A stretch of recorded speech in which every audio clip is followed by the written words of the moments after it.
আসসালামু আলাইকুম। ছেলে বাবুর জন্য একটা চকলেট কেকের অর্ডার ছিল।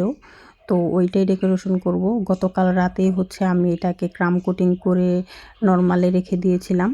তো আজকে সকালে এটা আমি ডেকোরেশন করছি। আর এটা 6 ইঞ্চির মোল্ডে আমি বেক করেছিলাম। যার জন্য এটা ৩ টা স্লাইস হয়েছে, একটু উঁচু হয়েছে। দেখতে কিন্তু একটু বেশি সুন্দর লাগে, যেগুলো একটু হাইট কেক হয়। তো এটা আমি টিল যে কালার আছে ওইটা দিয়ে কালারটা করেছি। কারণ যেহেতু ছেলে বাবুর জন্য, বেশিরভাগ ক্ষেত্রেই মেয়েদের জন্য পিঙ্ক কালারের কেকগুলো ডেকোরেশন করি। তো আমাকে কোনো ডেকোরেশনের কোনো ডিজাইন দেয়নি। তো আমি নিজের থেকেই একটা ডিজাইন সিম্পলের মধ্যে করে দিয়েছি। আর এখানে চকলেট গানাশটাকে দিয়ে আমি খুব বেশিক্ষণ সেট করতে পারিনি। যেহেতু হাতে সময় কম ছিল তাই ২-৩ মিনিটের বেশি নরমালে রাখতে পারিনি। তো তারপর এখানে 1 mm এর নজল দিয়ে আমি উপরে একটা ডিজাইন করে নিয়েছি। আর তারপর এইখানে আমি বাটারফ্লাই দিয়ে দিচ্ছি ব্লু কালারের। যেহেতু ছেলে বাবু, তাই আমি বাটারফ্লাইটা ব্লু কালারের দিয়েছি।